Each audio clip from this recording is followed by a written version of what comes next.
attention. Like, number one, do you ever really process that you don't have to leave your home to buy anything? I know you're like, I order some things online. No. You can sit on your couch, pull up your phone, and if you want to, just be like, I want bananas, and I want hammers, and I want an eagle's beak. And then Amazon's like, it's on your fucking doorstep. How about that? Isn't that insane to you? You don't have to leave your home to see people. You should. You don't have to. Just hold up the same device and be like, hi. Bye. And you saw everyone. But the number one indicator that we are not going to leave our homes one day very soon are the number of commercials I see for beds that sit up for you. Now, if you don't know what I'm talking about, you haven't been watching TV. There are endless commercials that air where basically a guy comes out and he's like, doesn't it suck to sit up? Something like that. And I guess the people are like, it does suck. And he goes, well, get this fucking bed. You don't have to sit up no more. They try to advertise that it's for snoring. It's because you're a piece of shit. That's why you got that bed. All you've done is lay down. You've been sleeping for hours. And your first thought when you wake up is, I want to sit up. I want to go from here to... Oh, wakey, little turd. How are you going to change the world? That means in 2 years, we're going to be sitting in beds that sit up for us, and we'll just go, food. And then a mechanical arm will come up, and you'll go, and then you'll go, shit, and the bed will open, and you'll go, and you'll shit through the bed, and then you'll be like, I'm tired. I want to rest. Oh, yeah. We'll all be 800 pounds. Ladies and gentlemen, Tom Segura!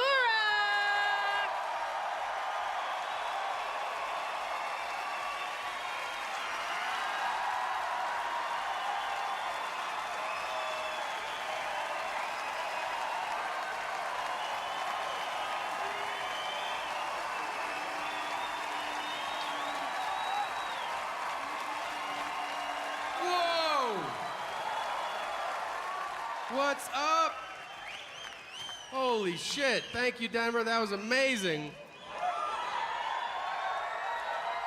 Thank you so much. I wish I was home right now. No offense, not personal. That is literally my first thought whenever I walk into any room. I'm like, well, I wish I was home right now. And I think it's your thought too. I think you're like, I hope this is good, but also wrap this shit up so I can go home. I actually think that's the meaning of life. Like, people are always philosophizing. What is the meaning of life? I'll tell you the meaning of life. The meaning of life is, fuck this place, let's go home. Now, luckily for all of us, I think we are 5 years away from never leaving our homes again. And I'm pretty fucking excited about it. There are a lot of indicators if you're paying... Hey, what can we say? I'll tell you what you can say. White racial slurs. All of them. Let her rip. Cracker, Mick, Kraut, Pollock, Frog, Guinea, Wop, Honky. Have fun. Say them all you want. And if you're not white and you're going, wait, are you saying that I can say those? That's exactly what I'm saying. Nobody cares. Call up your Italian friend tomorrow and be like, hey, you fucking Guinea. And he'll go, I don't care. I don't give a shit. It's not a historically disenfranchised group. The best slur of all, for me, I think, is honky. I'll tell you why. The word honky is hilarious in and of itself, but for some reason, truly racist white people have latched onto that word. It's like this great indicator to know if someone's racist. If they act like that word is offensive, run, okay? You don't believe me? Watch the news. Next time there's some like racial fight in the news, they'll find some hillbilly. Like, what happened? He'll be like, well, he called me a honky. And they're like, and did you pass out from laughing hysterically, or what happened next? He's like, no, I stabbed him. And you're like, oh, shit. That's fucking crazy.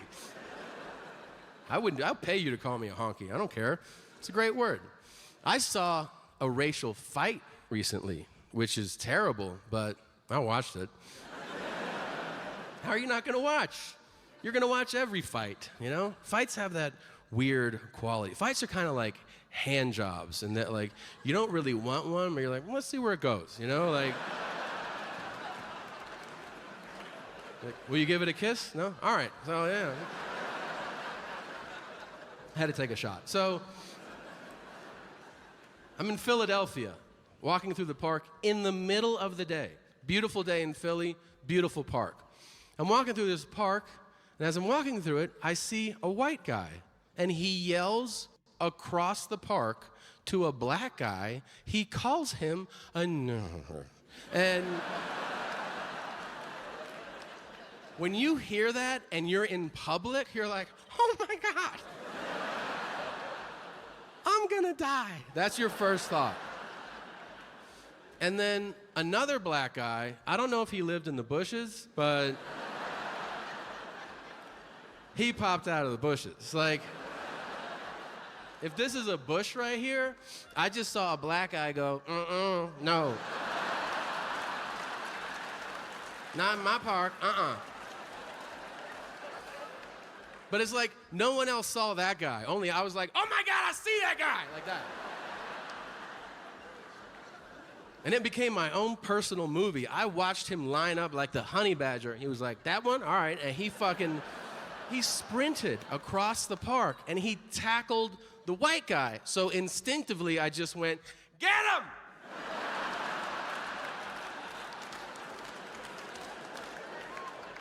But it took me a second to realize I'm the only other white guy in the park.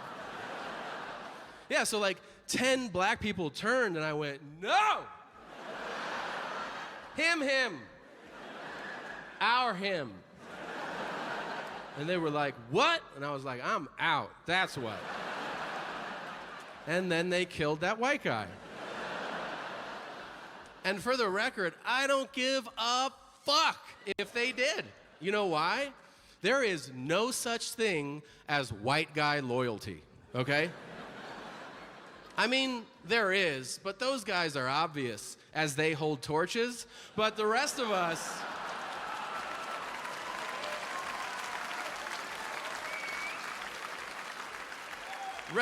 are not having that shit.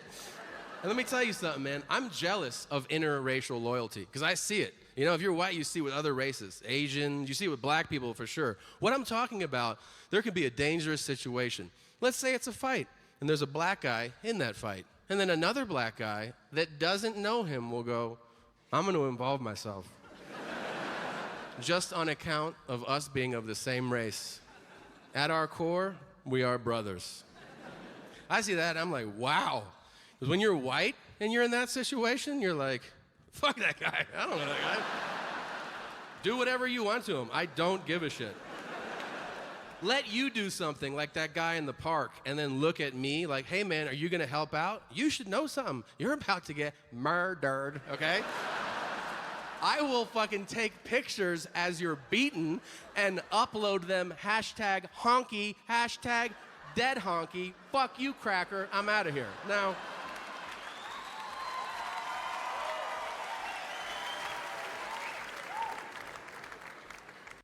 everybody agrees on weed, that's fine, I don't care. Like my parents, you know, we don't agree on, they're not cool with weed. I don't care, they're old, I still love them. My dad's a Vietnam vet, you know, some of them are cool with weed, some of them are not. Some of them don't want to talk about Vietnam. My dad does. Some vets are like, I don't want to talk about it. And my dad's like, what do you want to know? Here's what I wanted to know when I was a kid. It's terrible to ask a stranger this, but it was my own father. And, you know, I'd seen a lot of movies, so I'm like, you're in the war. Did you kill anybody? The first time I asked him that, he goes, no, I didn't. I go, all right, okay.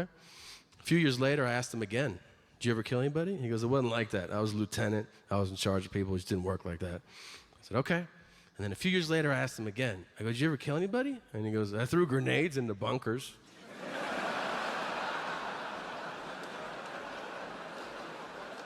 I go, were there people in there? He goes, there were, yeah. Just little pieces by the time I got in there. And then last year I go, did you ever kill anybody? And he goes, there's no better feeling than killing the enemy. Whoa. I can remember the first time we ever talked about weed, because it was Christmas Day. That's why it stood out. I was 12 years old. I think my sister brought it up. She was like, I want to smoke weed. And my dad goes, you want to know what I think of marijuana? And I was genuinely curious. I go, what, Dad? He goes, I was at a party one time, and somebody pulled out a marijuana cigarette. And I said, I'm out of here.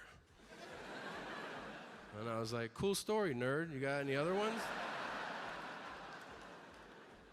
And he goes, well, yeah, one time I was in Vietnam, and some Viet Cong tried to sell my Marines marijuana. So I found him, and I picked him up by his throat, and I threw him on the ground, and I put my M16 in his face, and I said, if you ever come here again, I'll fucking kill you.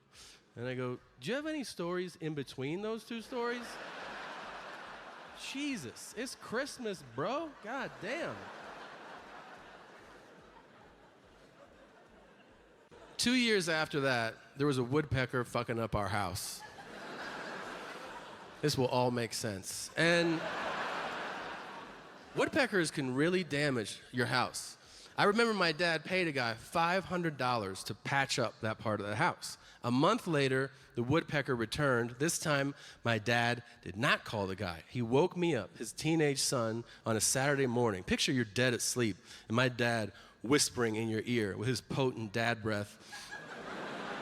He just whispers in my ear, dead asleep. He goes, I need you to shoot a bird. I just go, I don't do that. And he goes, figure it out. So I said, okay, Lieutenant. And I got an air rifle. I shot the woodpecker. I remember I shot it mid-peck, so it was going like, landed in front of me, so much bigger up close, really big, red feathers, distinct features. I was blown away. I bagged it up, I threw it away, and then I went over to my girlfriend's house. I started telling her family about it over lunch. I should mention, at the time, my girlfriend's family ran a wildlife conservation center, so I didn't know my audience, but I heard a few forks drop, and I look up, and her dad goes, oh my God, you killed a long-billed woodpecker. That's an endangered species. And I go, oh. I said, my dad made me do it. And he goes, how does that make you feel, knowing that you did that? And I said, there's no better feeling than killing the enemy. It was fucking awesome. I loved it. Those birds are extinct now. I did that shit. I don't give a fuck. I'm crazy. So,